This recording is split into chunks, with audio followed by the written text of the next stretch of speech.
So we're going to start, and I'm going to do some introductions and just a couple disclaimers. My name is Holly Jackson. I'm the director of the library. So we have 14 staff members total, and I'm the one that manages the day-to-day, works with the community, works with our board, things like that. So if you have any big questions, they would come to me. This meeting, so my disclaimers, this meeting is not to convince anyone to change their mind about the library. We've had several people worried about that. This is not a meeting to try to tell people what to think or try to convince them they're wrong or right or anything like that. This meeting is not about campaigning for the bond. This meeting is purely informational, and that's what these community input meetings will be. What we are hoping is that we will get positive or negative feedback that's constructive and will help us moving forward. So we did several community meetings around the area. We publicized them in the paper, on the news, online, in our library, things like that. We had a total of 3 people come to the 5 that we held, and we weren't able to get a lot of information out that way, but we were hoping to use those for feedback, to hear what people were thinking, the questions they had, so we could address those. And that's kind of where we're going to start today. So we are going to go through all of the things on our list that I've provided you with, and I'm just going to give you an information dump today, and then you'll have some time for questions. The reason we've decided to do it this way is so that you have all of the information from the beginning of this until present, so you know what we've done, what our thoughts were, what was behind it, why we're even working toward this, so that moving forward, the feedback that we will be getting, the brainstorming we'll do, anything like that, we'll have all the correct information behind it. A big thing we found around this bond when it failed is that we didn't have a lot of people come talk to us about the bond before it happened. We were trying to get people to come ask questions. I was on the news saying, please come ask us questions. I was asking people in the community if they had questions. Nothing. I had like 3 people ask me questions the day of. The day after the bond, we were flooded with people's questions, but not really in question format, more in attacking statement format. And so what we're hoping is that this time around we can make sure that we get everyone's input so that we can make informed decisions about what the community needs, because ultimately that's what we're doing this for. We're doing this for the community. If we don't have a community that supports us, we don't have anything. We don't have jobs.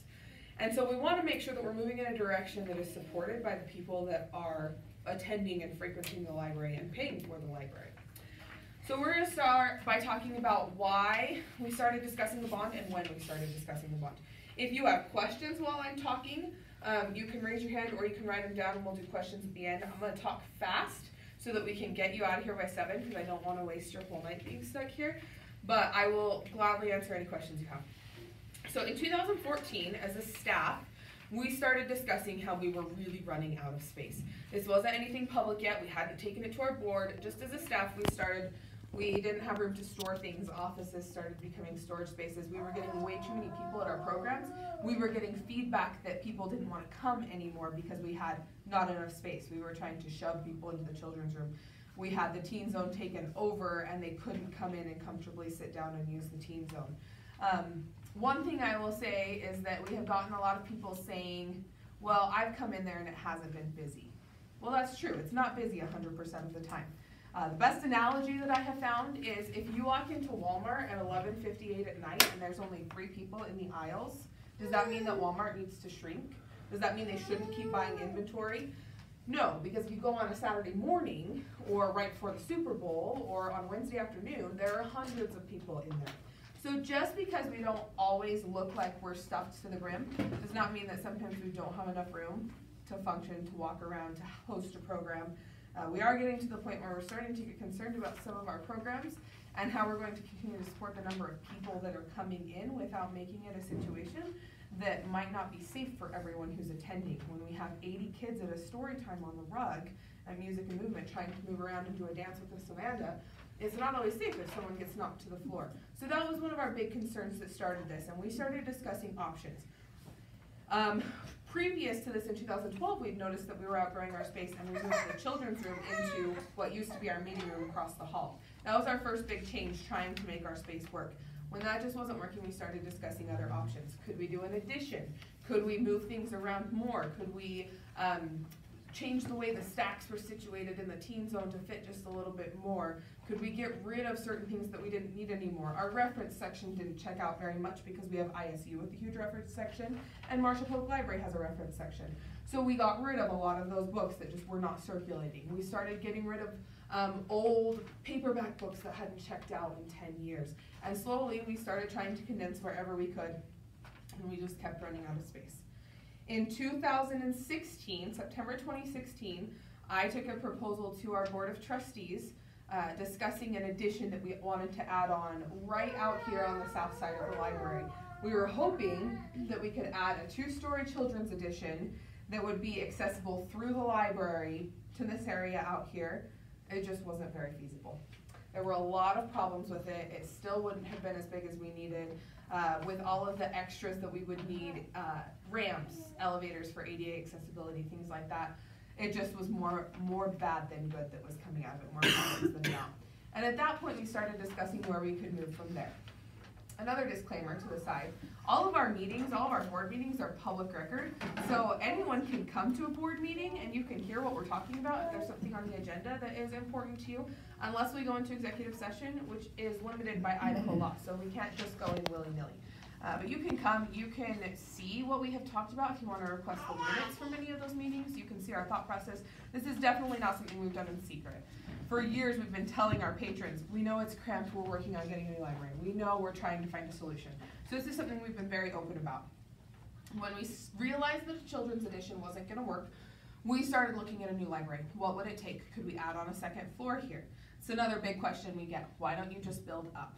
So this building is not retrofitted for a second floor. If we were to build a 2-story building, several things would have to happen. We would have to find a location to lease for a period of 2 to 3 years while this building was then knocked down and rebuilt.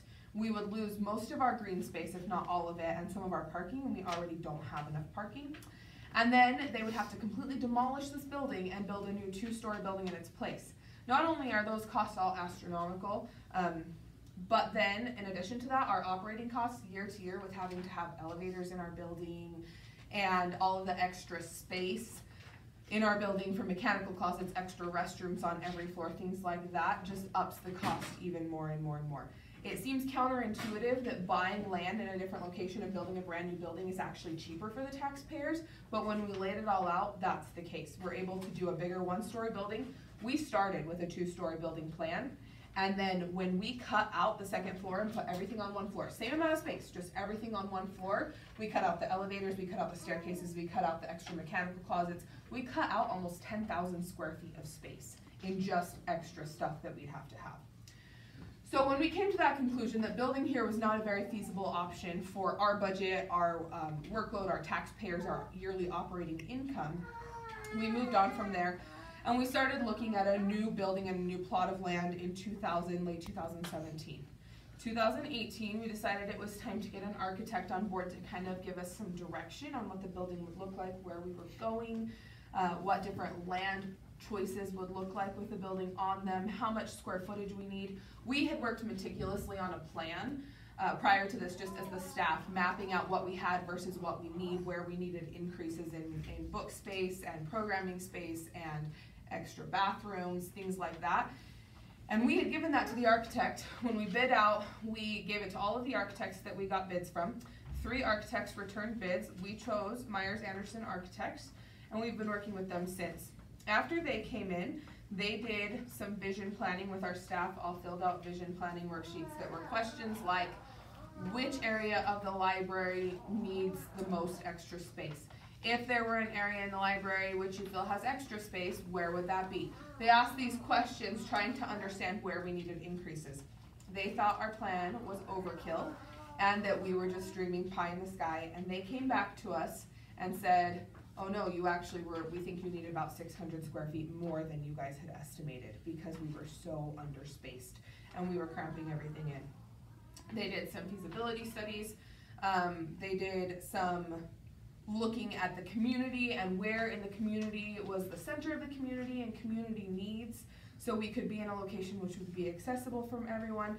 And then we talked about needs versus wants. So we did a lot of talking about, well, we really want an outdoor space that has several acres. Well, that's not really a need. Really, we just need between 35 and 3,600 square feet, and 44,000 square feet to be able to run our activities, to have enough area for our princess party, our water party, things like that. So we slowly formed this idea of what covered our needs while not getting too out of hand with our wants, because obviously we're funded through taxpayer dollars and this is something we wanted to be responsible with.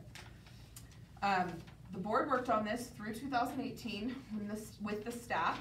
We worked on finding land, we worked on planning, we worked on figuring out what it would look like, what we needed, getting feedbacks. Many of you might have taken the survey we did, asking about it. We ran a phone survey through an educational consultant based in Boise and got some feedback from that, and so we were really looking at what our community was telling us. What we didn't know at that point is that we were not reaching a big portion of our service area with the information we were putting out there. So in 2019, March 2019, the board approved a resolution to do a bond. And then we got the paperwork to the county, and at that point we were legally doing a bond election. Now, we as a library, as a district library, can only do bonds or board members in May and November, the regular general May and November elections. We cannot do a special election. It's a misconception that a lot of people have. That is outlawed by law. We have to be in a general election where all of the other districts are, where you would vote for the primaries, where you vote for local government. We are on that ballot, so we can't do a special election. This is not something we can be sneaky about, or we even want to try to be sneaky or secretive about. We are more than willing to talk about it. So then through April and May, we got as many stories as we could in the paper. We were on the front page of the paper. We got on the news. We worked with all the news stations to get information out there. We sent the info pamphlets that we provided you. We put those in community businesses, so people were picking them up at places like, someone told me they got one at Soda Barn. Our foundation was taking and handing them out to anyone who would take one from them. We sent them out through our local schools that have students. We realized after the fact that some of the schools, since the boundary changed, like Wilcox, we didn't send through Wilcox, but half their students are in our service area. But we sent out through several of the schools so that parents would get these home in the backpacks and get this information. The day after the bond, I started getting calls that people had no idea the bond was happening. And that was a frequent thing. We've been on social media, we'd had it on our website. We had these big posters all over in our library. We had hosted 5 community meetings throughout our district, at Tyke, at Idaho, 2 at the library, and Indian Hills.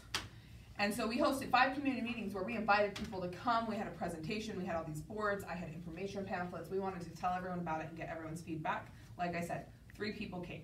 So we got very little feedback. After, like I said, after the bond, I started getting calls.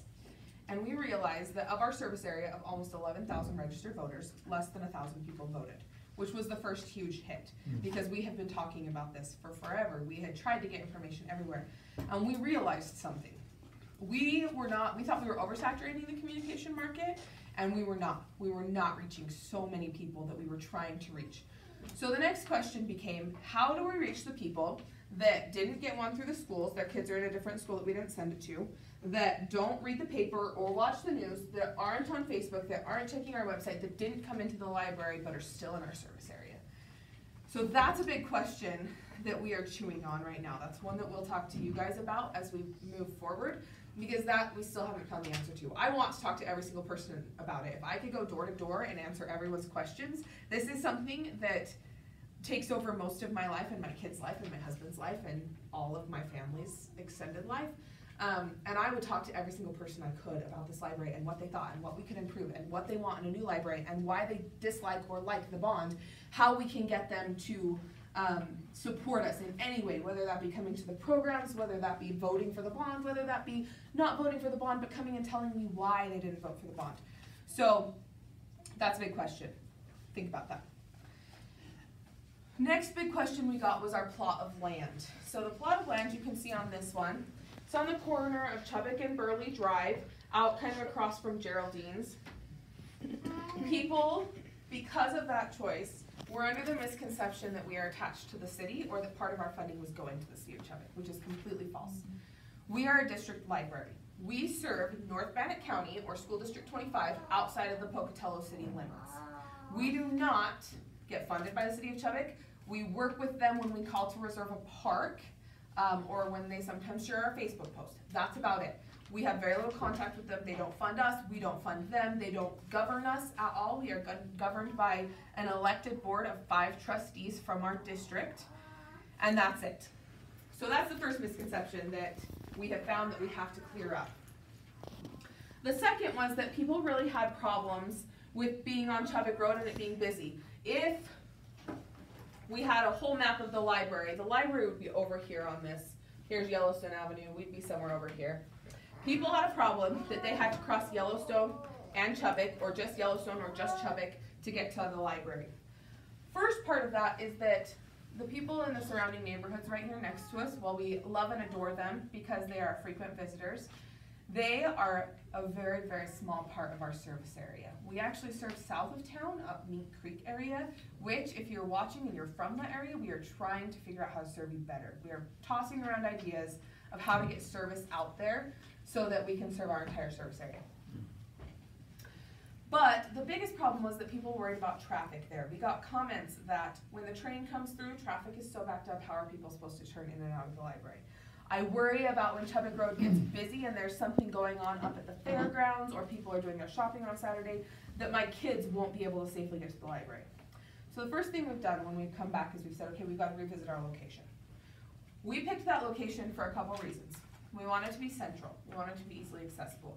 This was a central and easily accessible location. We looked at several locations. 2, this was something that was available, that was about the size we needed. It's actually a little small for what we need. Our parking was going to be tight, but it was about the size we needed, and it was cost effective. We weren't paying more than the appraised value. We weren't paying an arm and a leg to someone who wanted to make a profit off of the land. We were paying under the appraised value, and we could afford it in the bond. The third reason we picked it is because there wasn't a lot available at the time we looked. First thing, everyone asks about Knutson Drive. We looked at Knutson Drive. When we first looked, we were told they didn't know what was available. We have gone back since, and it would cost us over $1 million to get the land that we needed. This land right here was $685,000, which was under market value for it because it's on the corner of Chubbuck and Yellowstone. It was valued at $710,000 or $730,000, over $700,000. On Knutson Road, to get the 2 acres minimum that we need, it would cost us about $1.4 million from what we were quoted. If that's wrong and someone has other information, I would love to hear it. But that is just not an option for us. We can't feasibly do that in the bond or to our taxpayers to put that extra $1 million on them. We just can't. We have 2 other locations that we are looking at now that were not available or we didn't find the first time our realtor went around and looked. One of them, and I'll tell you really quickly, and this is something that we'll bring back to this group after our board discusses it and we have some more final numbers and plans. One of them is on Chubbuck Road, but it is closer to us. It is over kind of by Wilkes Funeral Home. Our realtor has been working with the person that owns that land to see if they're willing to sell and if they'd give us a quote, which they have. The other piece of land, there is a piece of land that attaches to this neighborhood over here but also goes out to Yellowstone, and we're looking at possibly buying a parcel of that so it would still be attached to the neighborhood and accessible from Yellowstone. It would give us a little bit more land, but we would keep the cozy neighborhood feel that so many people love about us. On that note, so many people asked us when we were doing the bond, not so many people, the most frequent question I got was, we love how cozy you are, how are you going to keep that if you have a bigger building? And I just want people to know that's something we kept in mind. That's something we love hearing about our library. That's something that we really strive for, is having a homey feel, a friendly feel. And so that's something that when we were planning, it's one of the reasons we didn't go 2-story, because we looked at a 2-story building and we said, everything's so disconnected. It makes it feel big, it makes it feel austere, it makes it feel like half the staff is above the patrons, and we just didn't like that. So we have worked to keep that in our plans so that we make sure we stay the same library with enough space to fit people without tripping over each other. Does anyone have any questions so far? I'm doing a lot of talking. Yes, ma'am. Is there a map of the entire service area of what this library actually services? Because I don't actually know that. Yes. The first time I had ever seen a good one was on election day. There was Okay. one on their website that I have Cause finally I think that would able to help get. people, like the Yes. location was such a big issue, I think that would help people kind of visually see who this library is actually serving. Yes, so if you are looking at it, and we have a map I can send you if you put your email Yeah, down on okay, this, I'll fine. send everyone. But we hit up to about Meat Creek area, so out south of town. We go north to Fort Hall, and then we go out to West Chubbuck, out clear until the county changes, and then we go up east until the Pocatello line boundary. Buckskin. But then we also serve out of town, which is Pocatello line boundary comes down Pocatello Creek, so we serve East Pocatello Creek, Parks, Buckskin Road, all of those roads up there. We So- should put that on our web, just put the map on the website. Yeah, that would be really good, I I think. think we might have already, but I will double check and put it on the bond page. It's on my list to do. If I didn't do it, I'll do it. But we service all that area, so the easiest way to think about it is we are a donut around the city of Pocatello. Let me explain why that is, because that's important. Pocatello City Library, which is what Marshall used to be called, was in existence, I think, 1907. I might be wrong, I apologize for that, but early 1900s. They were in existence. Chubbuck was nothing more than a couple roads. At that time, there were three cities. There was Pocatello, Alameda, and the city of Chubbuck. When Pocatello School District 25 formed, they formed to serve all of North Bannock County. Pocatello City Library would not give service to the people outside of Pocatello city limits. So a group of parents got together, parents and concerned citizens, got together and worked with the people in the city of Alameda and the city of Chubbuck to form a library, to charter a library.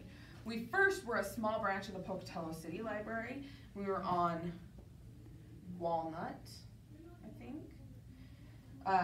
And we were there for a few days, and Maple, we were on Maple at one point too, for a little while. And then we moved out to Chubbuck, got this new building. In 1958 is when we were chartered as the Portneuf District Library to serve North Bannock County outside of the city of Pocatello. Chubbuck then grew and grew and grew, and Alameda was absorbed, and now we just have Pocatello and Chubbuck. This building came about in 1975, and then it was added onto in the 1990s, and again in 2004 we added on this big section out here, and then it was renovated in 2012. So when they formed our service area, Pocatello City was really the center out here. There wasn't much else. It was farming community, it was a few roads, it was some bars, like Chubbuck was mostly bars at that time. And so it wasn't a huge city that it is now. It wasn't as populous around that donut as it is now, which now creates kind of an interesting relationship for us. We work really well with the Marshall Public Library because there are so many people out in South Bannock County, or in south of town in North Bannock County, who are 5 minutes away from Marshall and 20 minutes from us. But if you live on Highland Hill, I am 7 minutes from this library and it takes me 25 to get to Marshall. So we have a really good relationship with them for reciprocal borrowing. That doesn't change the fact that our service area goes clear out south of town, and we are trying to figure that out because it's an interesting dynamic. So we will put that map up. There will be a map on our website soon. Why did we think we needed to change this building or add to it? Like I said, we were running out of space. What were we going to change about this building? Afterwards, you'll be able to come up and look at this, but I'm going to point out really quickly just a few things. This colored map is our current building. You have the teen zone here. This is the main collection. We are in this little room right here, the children's area across the hall, which used to be our meeting space. So now this is our only meeting space, and right now we are at more than capacity of what we should be. And then our workroom and storage in the back. This is what we had planned for the new building, color-coded. So you can see that our main collection was much bigger. Our teen zone becomes the size of our current main collection. Our workroom expanded because right now we have people in closets, we have tripping hazards everywhere. We were going to do this meeting in the back room tonight because this room is booked, and I was having a little bit of a panic attack earlier today trying to figure out how we were going to fit people because we have so much summer reading stuff everywhere. Our costumes for different parties, our cake pan collection, part of it is back there. Our processing counter is full. So we had increased the workroom area so that we could work back there. Our children's area increased greatly so that we had a dedicated area for story time so that kids could play or look for books, and we could have a story time and they weren't all tripping over each other. We also have this dedicated program area. So right now, if we do a program, if we don't take it outside, we either have to take over the kids' room or take over the teen zone, which means that it's hard for people to come find books. There's not a lot of room. Everyone's tripping over each other. The library can't be used for its normal uses. We added this program area so that both the teens and the kids could have their rooms functioning and also run a program. So we could do an art program. This was going to have a cement floor or a brick floor, something that we could rinse off so that we could do slime in the winter without worrying about it getting in the carpets, painting in the winter, experiments, anything like that. And then we had added a lockable makerspace. Right now, I don't know if you knew this, we have a Glowforge laser cutter and engraver we got through a grant. We have 2 3D printers. We have gotten most of our stuff through grants, I'll say that, or it's been budgeted for because it's so popular. We have a Cricut maker, also through a grant. We have button makers, we have robotics, we have perler beads, we have a ton of stuff that is manipulatives that we use for programs and then we pull back and we store because we don't have a place to put it. If you want to use the Glowforge right now, you have to make an appointment when I can do it in my office when I'm not having another meeting because that's where it is right now. And that's only as of last week. Before that, we had to do it after hours in the back room because we had people working back there and we have to vent it out a window. And so you have to go through my office and into the back room and past everyone's desk and wave to the back room to the Glowforge. The 3D printer works in my office all day, which is fine. But it's not accessible for people to use. They can't just come in and see it because if I'm in a meeting, if I'm not there, if I'm working on something sensitive like the budget or an employee review, people can't be in my office. So all of those things we wanted to be able to pull out for the public to use. We have them, they're fantastic. We want people to be able to use them. So that's why we had that makerspace added in there. And then of course we had an open area where people would be able to come in, use the computers. We had a computer lab for classes. Right now it would be nearly impossible to do a class out there with the kids running around and all of the noise because we just don't have a lot of room.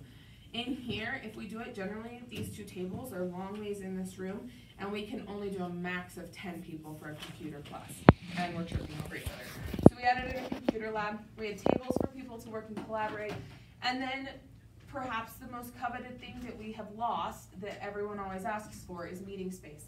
We added in a meeting room. We've gotten the comment that people don't want to support a public arts space and so they weren't okay with our meeting room. I want to clarify that a little bit. The meeting room is available for anyone to use for a public event.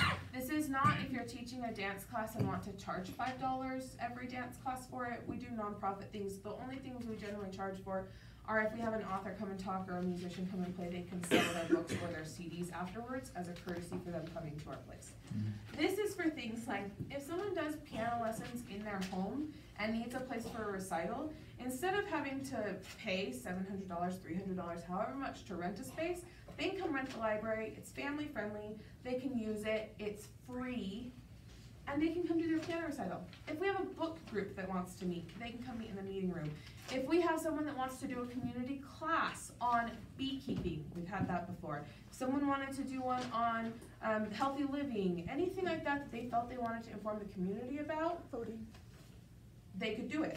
Voting is also something they used to do in our community room. Now when we do voting here, because we are a governmental entity, and so we have 2 precincts voting here, we have to shut down the kids' room and the teen zone for the entire day.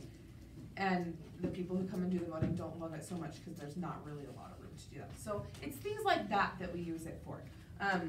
Community groups that wanted to come. Now, could someone rent it out and do a baby shower in there? Yes, yes they could, because our job as a library is to serve the community.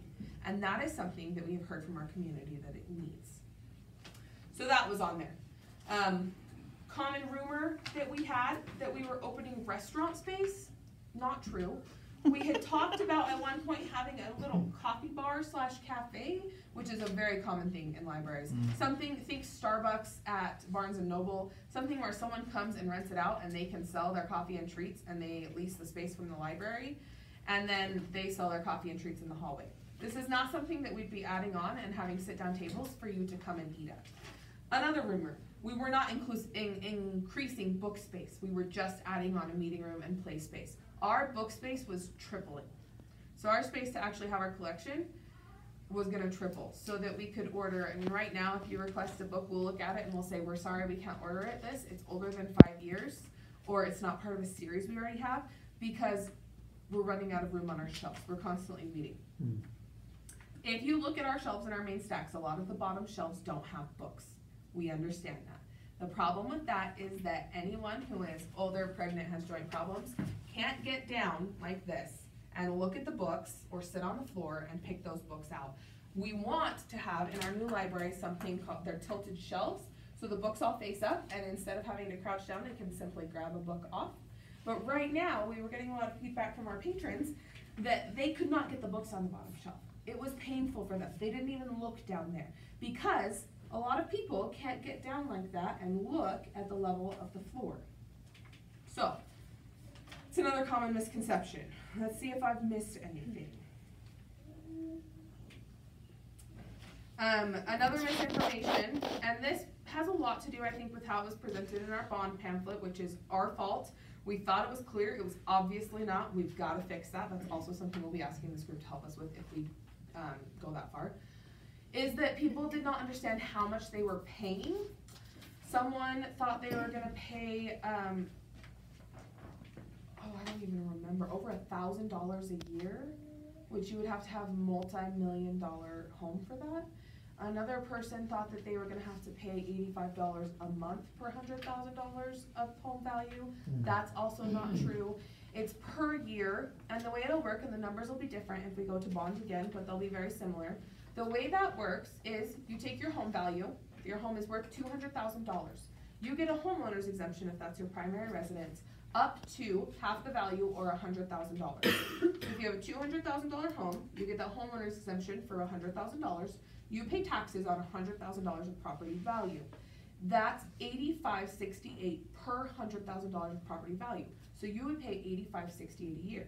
If your home is valued at less than $200,000, $150,000, we had someone come in who thought they were going to be paying a whole ton of money, and we said, well, how much is your home worth? They actually only pay taxes on $60,000 of their home because their home is valued at $130,000 or something like that. They are going to end up paying about $50 a year. So it depends. The other thing people don't understand is that as people move into this area, that amount that each person is paying goes down because the debt or the payment is distributed among more people. So if you think about it in terms of if we have $100 that you have to pay a year in taxes, because that is the only way we are funded is through the generosity of our taxpayers. If we have $100 a year that have to be paid on that bond and we have 100 residents, each person is paying $1 a year, correct? If we get 100 more households, we have 200 people still paying on $100 a year. That debt will be more evenly more distributed, 50 cents per household. So that number will change year to year. It's not that the more people that come in, we'll just ask for more and more and more money from them. The other thing that people did not understand is that we don't have other options for funding. We, in order to do anything outside of our current foundation, have to run a bond. Even if I had $12 million in the bank, which we don't because we operate, if we had $12 million in the bank, we would have to run a bond in order and pass it in order to be able to use that $12 million to build a structure outside of our existing structure.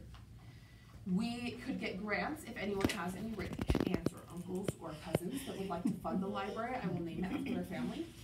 My board has to make that decision, but I'm pretty sure they'd name it after their family if someone funded it. If someone donated a ton of money to us, we could take that and pay it toward the bond, so the taxpayers would pay less.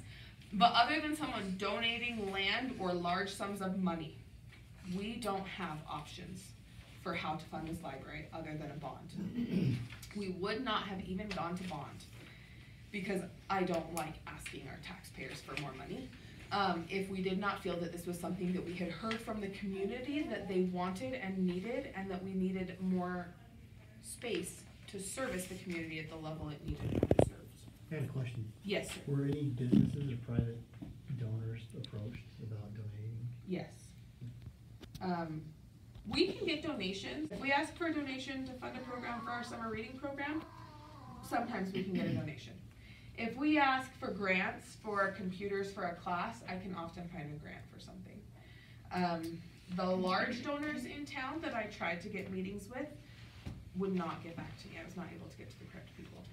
So if anyone wants to talk about that or has a connection somewhere, I would love to go and talk to them. because I really honestly believe that we're trying to do what is best for the community. I grew up here. I grew up like 3 blocks from the library, and then I moved to 3 blocks the other way from the library. So I came to this library as a kid. I have seen it through all of its stages. I fell into a job here because I was a volunteer and decided that I loved it so much that I was going to stay and I was going to change my career and I was going to root my family here because I believed so much in what this library is doing for the community, and it's so important to me. And so I would love to talk to anyone about it that would talk to me about it. But getting those connections is the hardest part because we are not a business that has a big name in the community. I am not in the right circles to have the connections for those big names in the community, and often we got brush-offs from people. So. It could be donations from any community though, any person, any Yes. private person though. Yes. Okay. So anyone could donate. We were talking about before this meeting started about how another library in Idaho got a donation. They were trying to get a new library, and they had a very generous donor in the community who the couple had died, and their child came and said how much would it take to build a new building, and they told the person the amount, and they brought a check and gave them the amount for the building and said, I just want it named after my family. So anyone could donate. We get very small donations from people all the time. People come in and say, oh, keep my change, or here's a 20, thank you for all that you do. Those donations go to programs for the community. So we use those when we do things like our Dinner and a Book with Dad program, if you've ever been to that. They go to things for the community. But yes, anyone can donate. So, any other questions?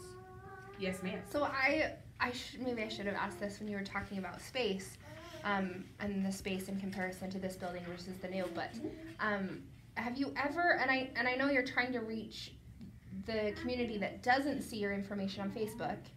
But have you ever done lives where, because if you've been to a 1 o'clock craft session in the summer, you know that you need more space.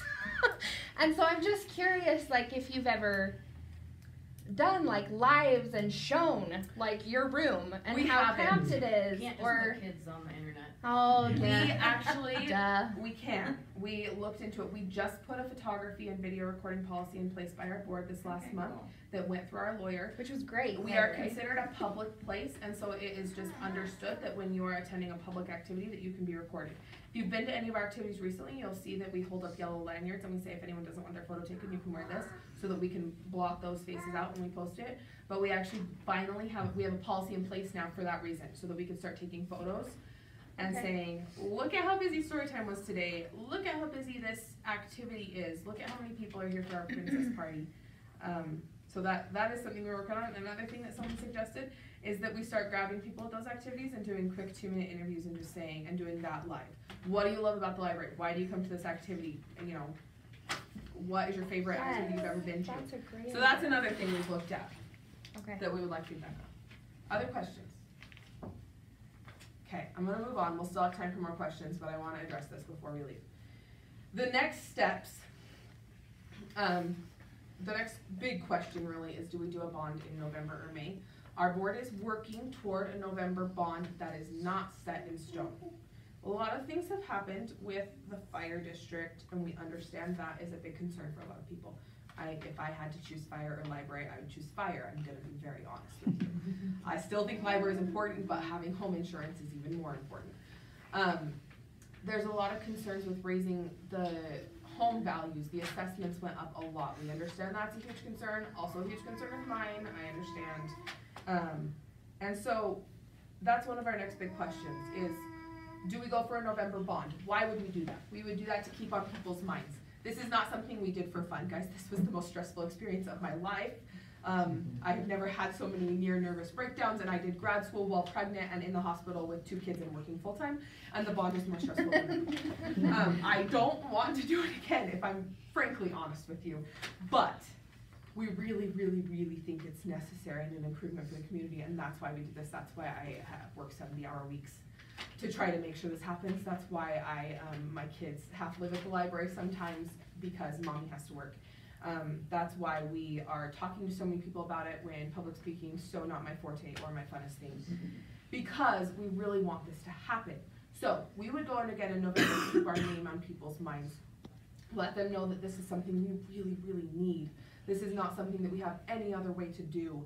This is not something that's up high in the sky that's like, oh hey, it would be really nice if we had spiral staircases and ladders to all the bookshelves.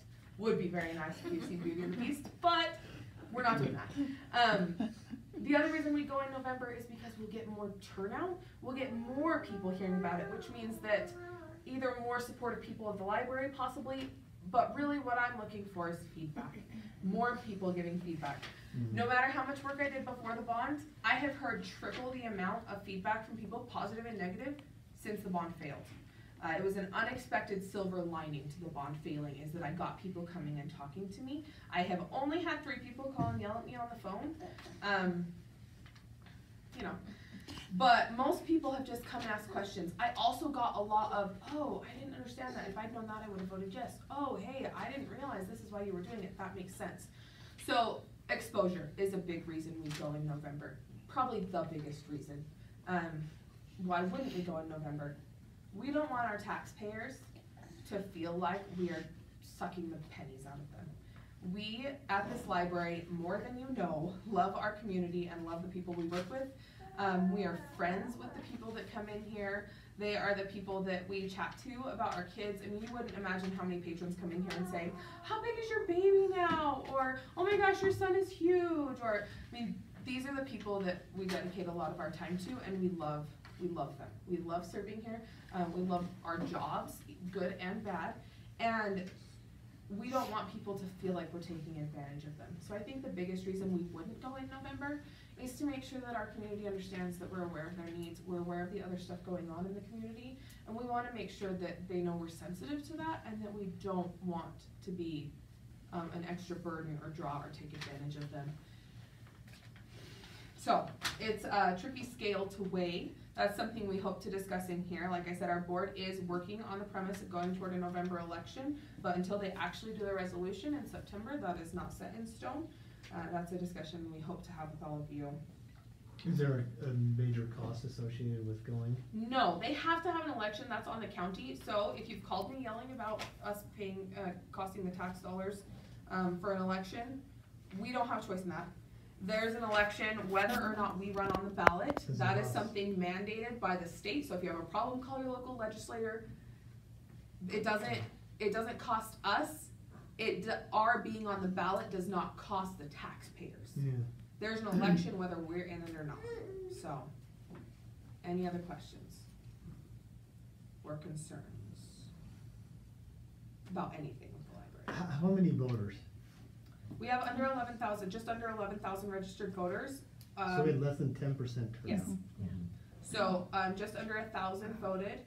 It was like 52-48, so it was pretty close to a half and half split. We have to get to pass a bond, general obligation bond, which is what we're doing, a 66.66% plus one. Of the 11,000 or those of the people that vote. So if we have 100 people vote and 67 say yes, they decide for everyone. What was that number for the majority, or the super majority, what's it called? It's 67% essentially. Okay. 66.66 plus one vote. So 67%, and we pass the general obligation bond. Here's a question I have for all of you that I'd like some feedback on. When we decided the bond amount, when the board discussed this, and I with the board discussed this, when we were deciding the amount for the bond, we chose a 15-year general obligation bond, which amounted to $85.68 per $100,000 per year. And we did that because it saved us, first of all, several million in interest. We were trying to save the taxpayers overall millions in interest.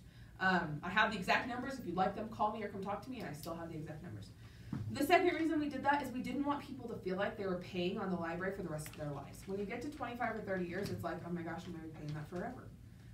So that's why we decided that. Since the bond, we have gotten feedback from people saying that they don't care about the term, they want a lower yearly amount. So, is that how people feel? We did what we thought was logically the best, but we're now wondering if people would rather have a 25 or 30 year term if that meant they were paying $40 to $50 a year in taxes instead of $85 a year in taxes.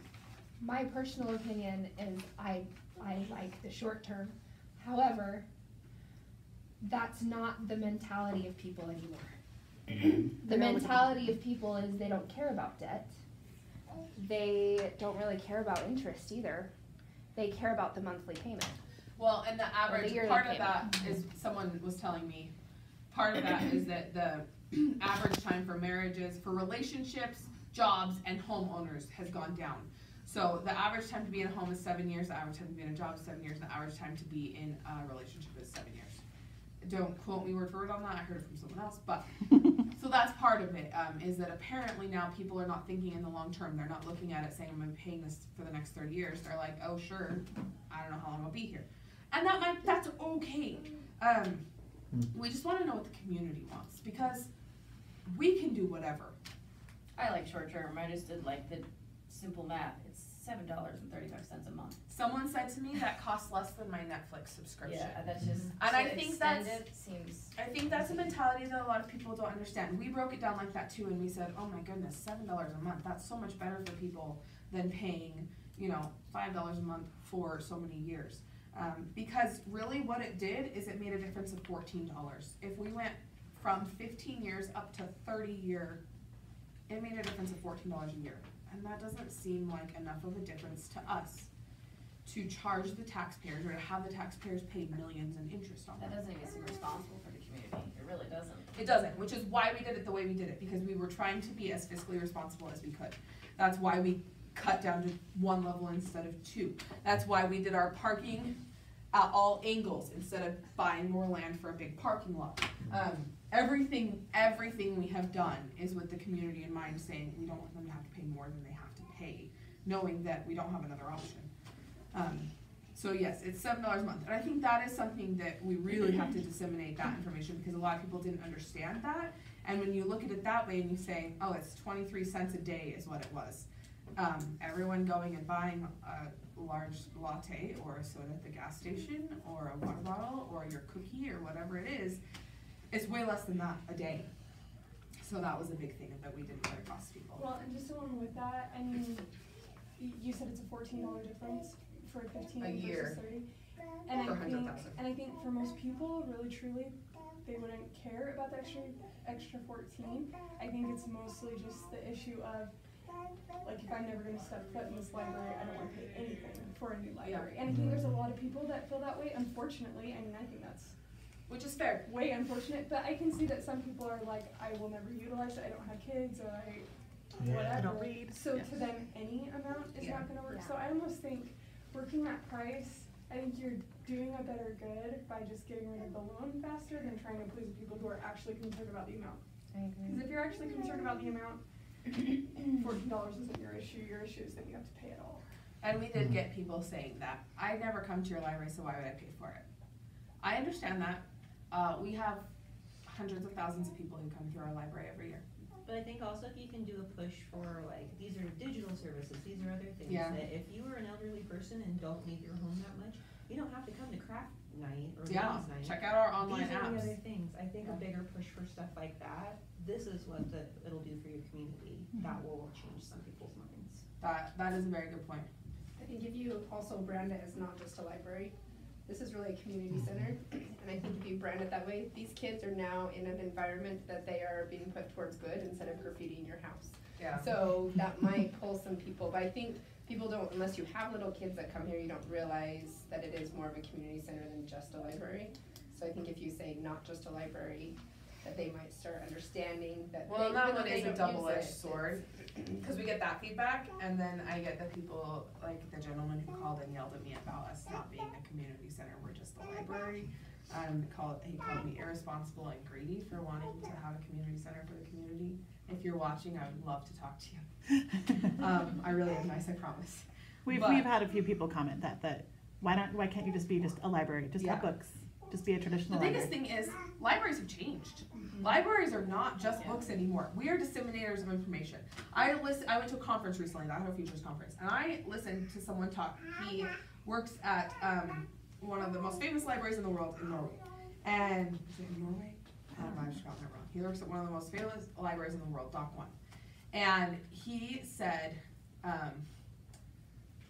books are a tool of getting information to people. This is not a direct quote, but his idea was, our job is to get information and help to people. That is the job of a library. That's our center core, right? Helping the community with information. in any form. That doesn't look like just books anymore. If libraries never changed, we would only have nonfiction published by male authors. The first time fiction went into libraries, we would not have children's books. The first time fiction went into libraries, it was scandalous. Scandalous to have fiction in libraries. And that was fiction like Moby Dick, not fiction like Harlequin romances. Having children in libraries used to be just an absolute no. You were not allowed to have kids in there. They did not have kids in books. It was just a no to have youth in libraries, period. It was horrible. And so libraries have changed into more of community centers, disseminating that information in different ways through a program when I teach a kid what buoyancy is. Through coming and being able to use a computer for their homework, through coming and being in a good environment where they're being influenced by our clerk who's running a pop-up program on whatever it is that day, so that they aren't graffitiing someone's house. So I think you're right. I think we have to figure out how to get that to people so that they understand we're not trying to be like a theater and a music center and a, you know, just everything fun for the community, but we're trying to do it in an informational and educational and sport way. What were you gonna say? Sorry, I talked a lot. Oh, I think I had a question earlier just about the numbers. Do you know about, of the 11,000 people that you serve, how many actually come through, like, per year? Like, so we actually serve a service area of almost 23,000. okay. There's only 11,000 registered voters in that. Of those people, about it's just under 16,000 have cards and are using our library. Okay. So we have. Still a good number though. It is. Yeah. And those are active cards. We went through about 5 years ago and deleted all the inactive users, and so we keep up on those cards pretty well. And then we have the many more than that are outside our, like, that are in City of Pocatello that utilize us, that are. We do. We have thousands who come from other places, but of our registered voters and taxpayers and service area, we have about 16,000 from the library cards.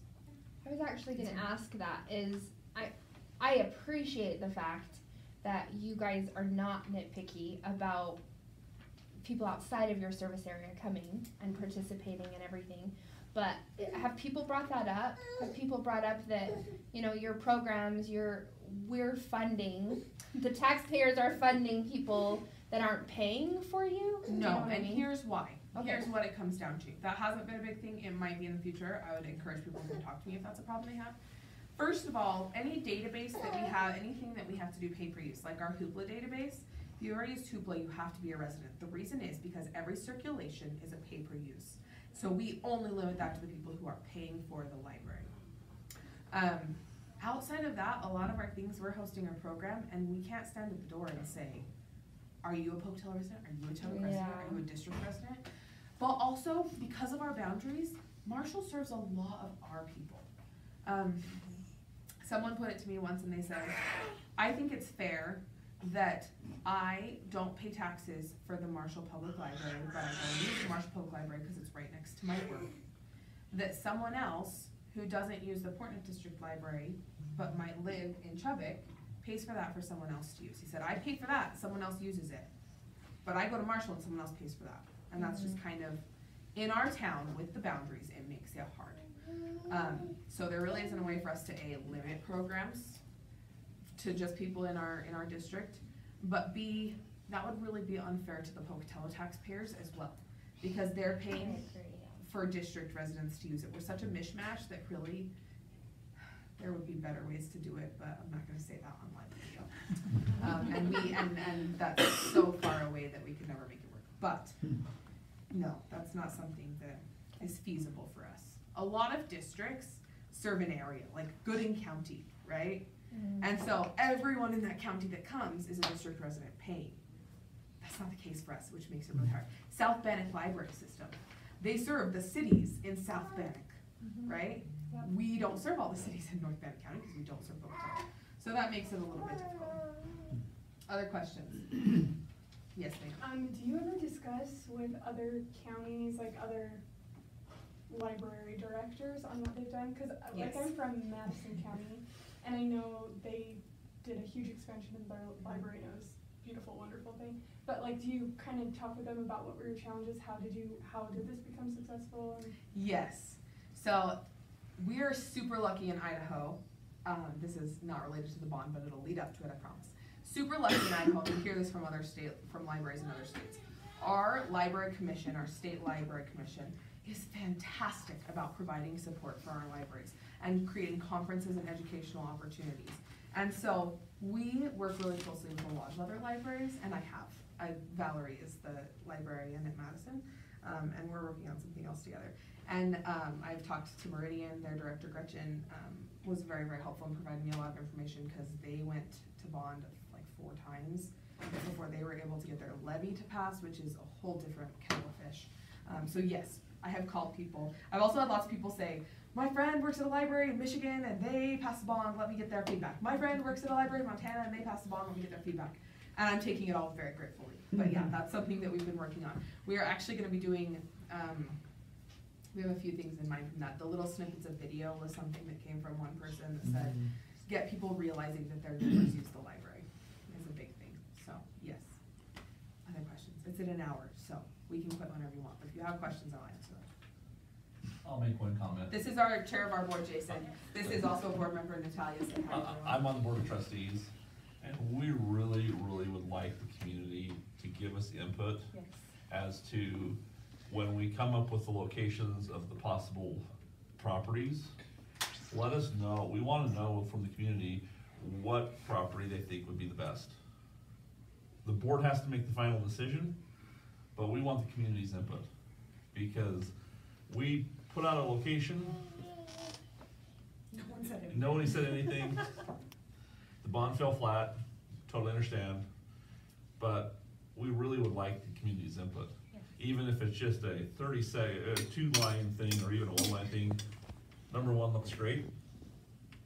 Fantastic. That you've given us input and we know that you like it. If number 2 looks great, whatever the case may be. But there's 5 of us, and to represent 23,000 people. Yeah. And really, the crux of that, let me be very, very, very blunt and clear. We don't serve anyone else except for our taxpayers. And so we don't care who it benefits. Yeah, City of Chubbuck would have loved us to be where we were going to be. It was going to be a great synergetic relationship. I think it would have been a fantastic location. People accused us of doing that to benefit the City of Chubbuck. I don't care. I'm going to be honest. I think the City of Chubbuck's great. We love working with them. My biggest concern is making sure that the taxpayers and the people who come in here every day are happy. So if you have input, you have to tell us because I'm going to listen. I'm going to take it and I'm going to say, you know what? I've looked at 300 people who have said they don't like this location. It does not matter how great I think it is. Those are the people paying for this building, paying for my job. I'm going to do what they say. So if you're not giving us feedback, we don't know what our community wants because you are the only people we are here to benefit. Do you have multiple locations that you put out as suggestions? No, there wasn't anything available. Okay. We talked about several in public meetings. Okay. This time we're going to do it a little bit differently where we're going to have a community meeting like this one with hopefully more people, where we will have 3 locations, benefits plus minuses that people can look at, and I'm thinking like sticker board, right? So people can put a sticker on their favorite and we'll go from that. When we looked before, and this is also kind of a silver lining of the bond feeling, when we looked before there was not a ton available and we looked at several of them and we're like, oh, that just is not that great. So this one worked really well. Now, the community did not think that, so it's not the best, which is great. It's interesting. So this time we still have this one under contract on condition of passing a bond in November, so it still is in the running. Because there were several people that were like, oh, that's great, that'll be so much more central, that'll be so much easier to get to. So we'll have that one. We have 2 others we're looking at that we'll bring to everyone after we have final numbers and the board looks over them and says, yes, go forward and talk to people about these. So, other questions? My personal opinion on location, and I live right down the street. I love this location. I love having the library next to me, but I don't care. I love this library so much. I will drive. I don't care how long to have my kids in the programs because seriously, I've never, and I've lived in a lot of different cities, and granted, this is where I've had children, so maybe I didn't know the children's programs in other cities, but I have never seen a library like this, ever. And people that I bring, grandparents that come with my kids to the programs are always floored by Miss Amanda and all of the different things that are offered in such a small space. Anyway, So I don't care about location. But I know only that Amarillo. was that was probably the number one thing that people asked me, friends and people that live close by that I know, and they were all like, why do they have to move? It was the biggest thing. The other thing with that, in conjunction with that, is the people around us that said, we don't want someone to come in here and build a business, which is understandable. I will just say one thing, it's zoned R2, so that whoever bought it would have to get the permission, and people around could speak up to that if it were gonna be a commercial building. But we can't control that. Yeah. We can't control that. As much as I'd love to handpick the person that's gonna be in here and take care of this building and serve and be with people around it, but the neighbors would get any say in that. Be able to go talk to the zoning committee and say, hey, I hate this idea, or I love this idea, so. Out of all the messages on Facebook and the media and people calling you, what were the top 3 objections? Location. Location was the top one. Really? After that, you have, I mean, the statistics are 25% of people are gonna vote no matter what you do, because Yeah. they just hate taxes, which, that's fine. That's their right as a voting American. And so, that was number 2, was the people that just said, I don't want taxes. And the third, those were really the 2 only ones. I would say the third one, if I were to have to name one, would be a combination of misinformation. Would be the people that said, I don't want you to increase, I don't wanna pay for a community space and no more book space. I don't wanna pay for a restaurant. I don't wanna pay, over $1,000 a month on my taxes, which would be ridiculous.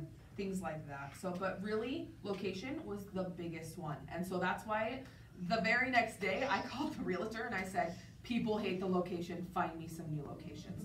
And he got to work on it. And I said, here are my stipulations that I'm hearing from the community. They want it accessible to a neighborhood. They don't want to have to cross Yellowstone and busy roads.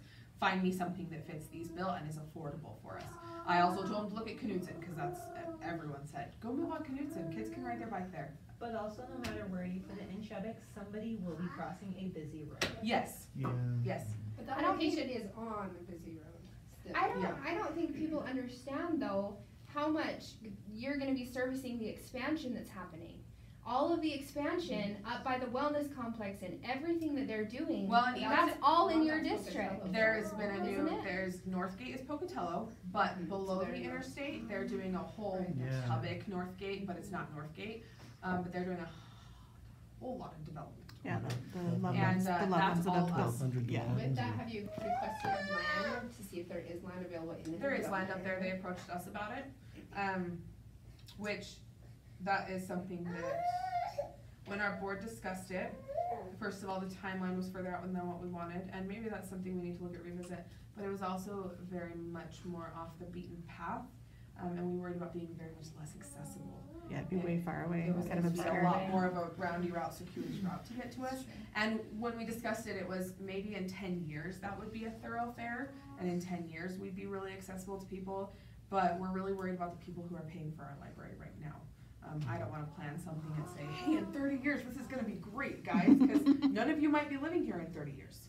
And so, yes, they approached us about land, they were very fantastic about it.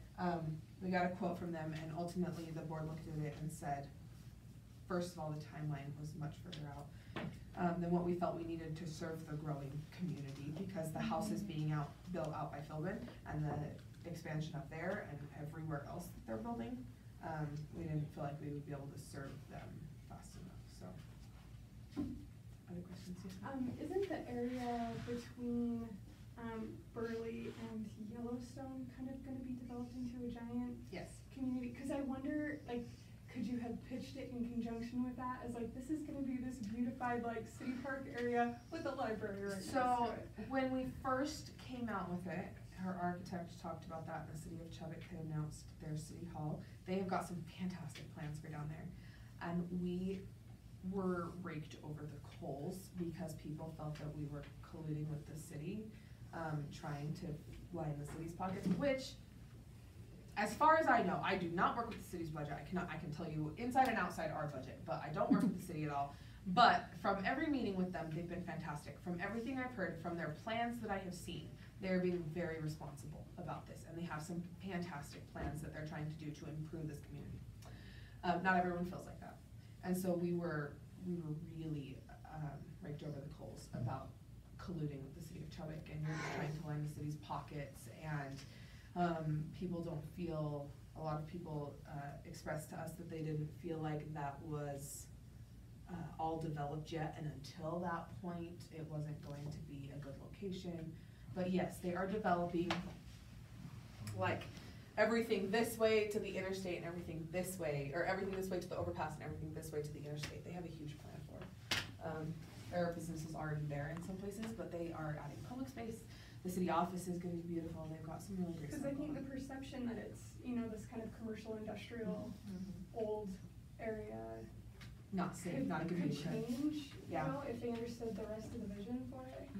Well, and it may be that our option is that we have, you know, in 2 years, the whole layout of our town has changed, and then people look at it and say, oh, this place or this place or this place would be a great location. That might be part of it, is that right now we don't have a place that's a fantastic location, and so the community is not gonna approve it. Well, and I think the fact that the city hasn't released any kind of sketch or, They released basic plans. yeah, they, like, A they lot of put people some, like, main question. outline, but there hasn't really been a conceptual thing introduced to the public to make them be able to see Mapping out.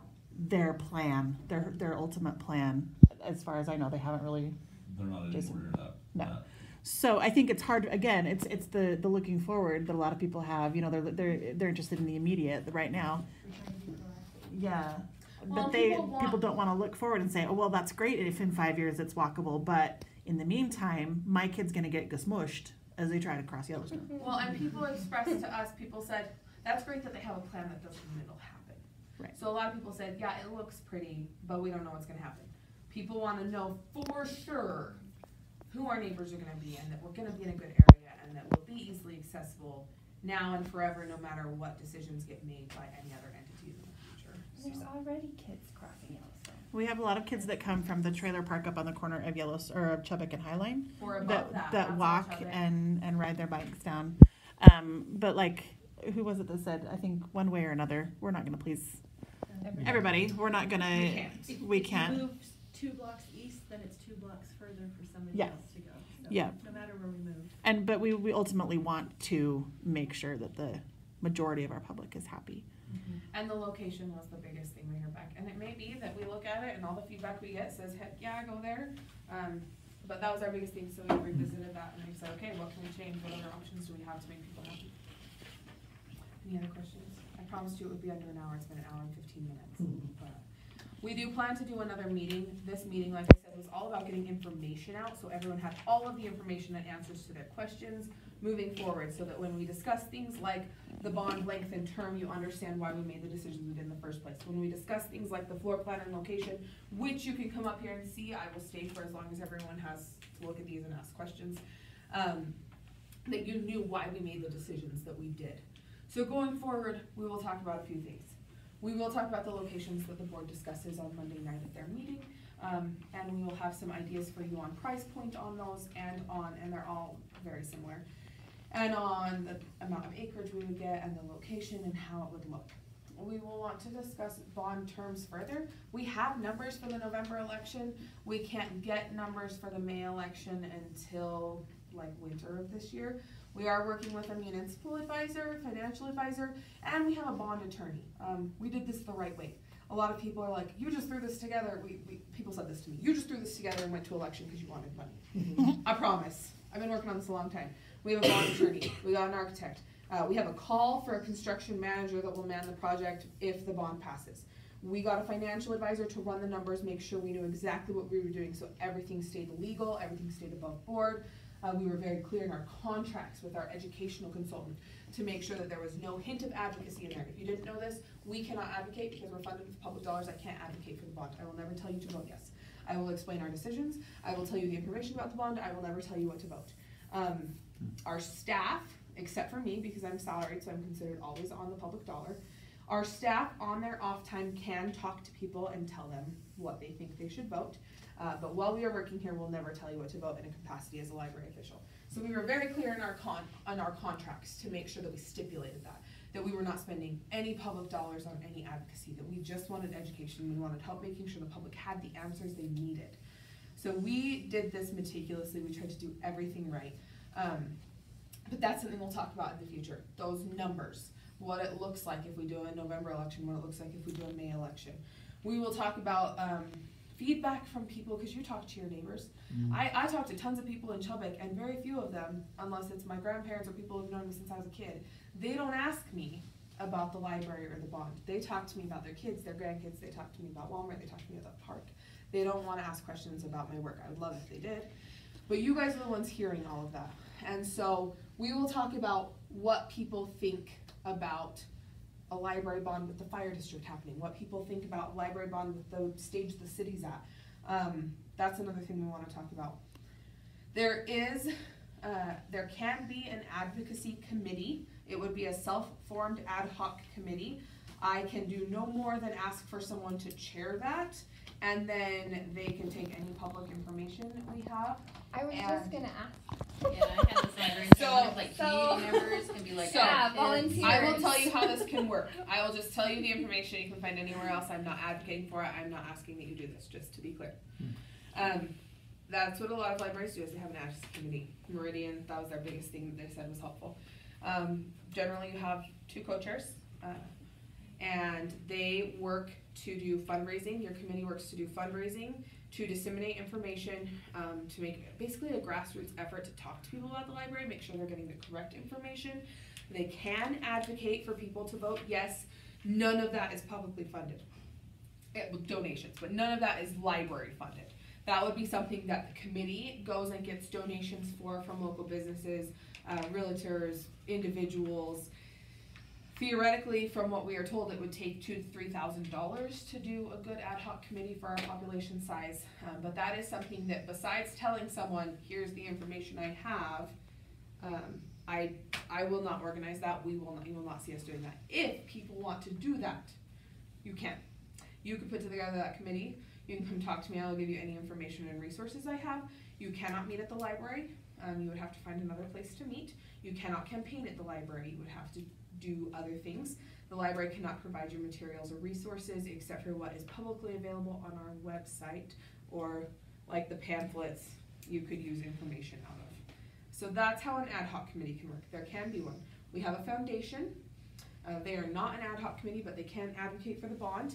They have a limit of spending 20% of their annual expenditures on advocacy. So 20% of what they spend annually, they can donate to anything for the library. They could pay for all the pamphlets for the ad hoc committee to use, things like that. So one thing I would do is put you in touch with our foundation chair, who would work on that. But that can happen. It's not something you will see the library doing. Are there any other questions? Okay, so these are the things we'll talk about in the future. If you have anything that you want to talk about that has not been talked about, please write it on that paper. Make sure I have your name and a good phone number or email. I don't care which one. I'll probably email you if you put an email on there, but if you just want me to call you, just put a phone number. And then any questions you have, and whether or not you want to be informed about future meetings, we will put these meetings on our Facebook. We'll try to get them in the community calendar, put them on our website. We would love for people to attend and give us their feedback. And this will be really helping us form our next steps up to another bond. Or, I mean, if every single person tells us they don't want a new library, then that's what we look at. And we say, okay, no one wants it, we're not going to do it. Amanda will continue to be in a closet with no heat and no outlets, and we will make it work. But that's kind of where we're headed. So if you have any questions, you can always call me or email me. You can ask us on Facebook. Anything else? You are all free to go now. Does anyone else have any questions?